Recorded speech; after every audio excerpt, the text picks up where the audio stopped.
Нужно отметить, что российское виноделие растет на глазах. Действительно приятно наблюдать, что конкурсантов качественных становится все больше.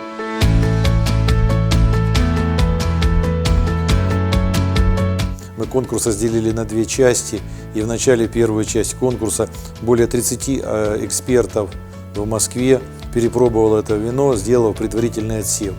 И лишь на втором этапе, пригласив 5 прекрасных экспертов из Европы, мы позволили им уже определиться и подвести итоги.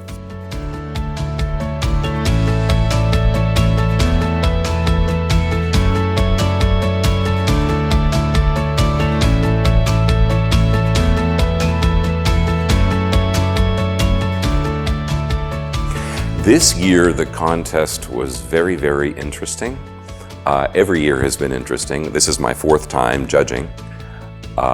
This year in particular was good because it showed a steady consistency of quality in terms of wine quality, and that is, particularly with the Russian wines, which is great. And it shows the development over the last few years of Russian wines, and it's all very, very positive. And so it was a real pleasure to not be disappointed, and it was very positive to consistently taste good wines. So really a nice experience.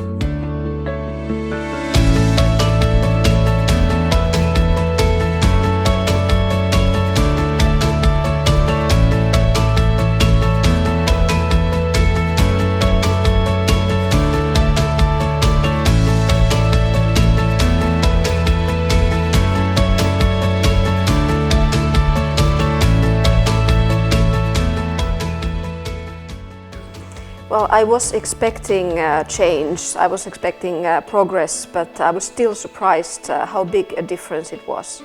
And I found it was actually the same in all the style of the wines. It was improvement in the sparkling wines, but I was also especially impressed by the reds today.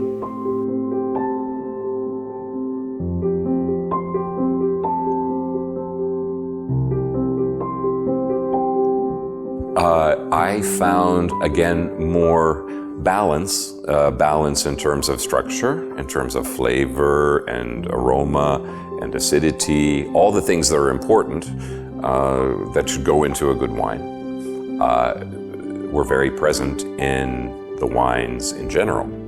There were not so many faults as maybe one could have found 3 years ago or 4 years ago.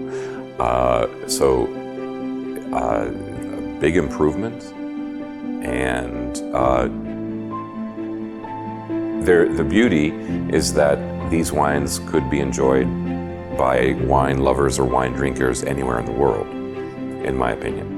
So what I'm seeing is there is a Russian character, but on a very international scale. So that means the wines could be appreciated anywhere, and that's great.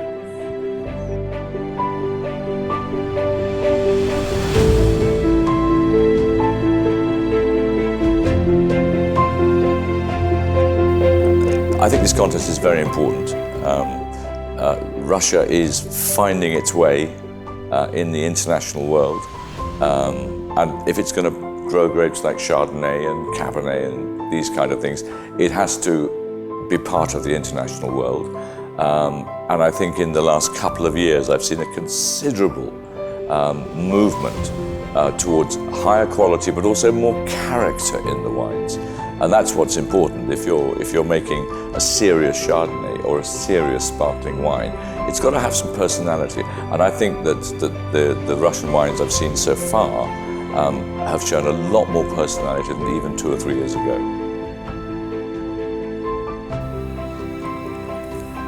We were discussing it yesterday. When one think Russian, one think big, because Russia is a large country and powerful. And when one think original, distinctive wines, one thing small. So I would recommend to speak about Russian regions, Russian viticultural areas, rather than Russia as a whole, because it's difficult to grasp the idea of Russia with wines, but the idea of a very small region undertaking works to look for excellence, for identity, for quality. This is much easier to understand. It's not an easy issue.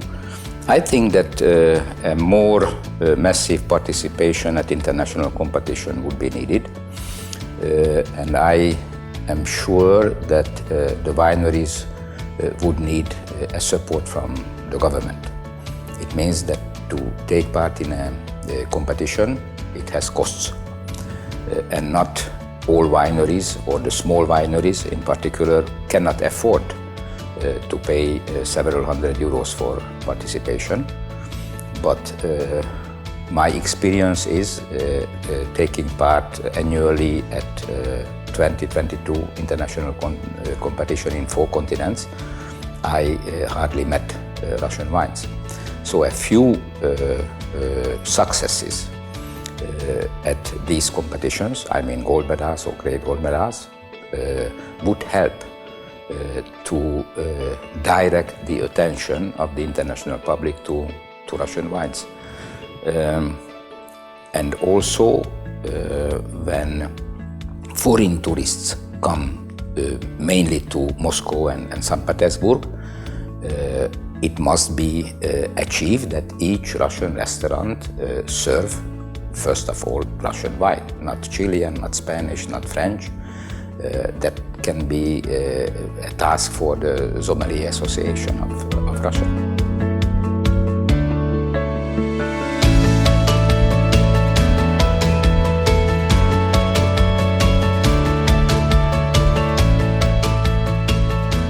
Вот здесь сегодня еще об этом не звучало, но, на мой взгляд, существенным является то, что мы предлагаем ко второму чтению увеличить количество направлений, по которым будет оказываться государственная поддержка виноградарям и виноделам. Но самое главное, что, наверное, удалось нам за это вместе всем нам сделать, это убедить российского потребителя. Российский потребитель очень скептически относился к качеству и вообще к российскому вину, что не является таким каким-то нормальным пониманием, что российское вино – это хорошо, его надо пить. Нет, все как-то на импорт все время смотрели раньше. А государство считало, что вино – это вредно. Вино сегодня нуждается в развитии и продвижении.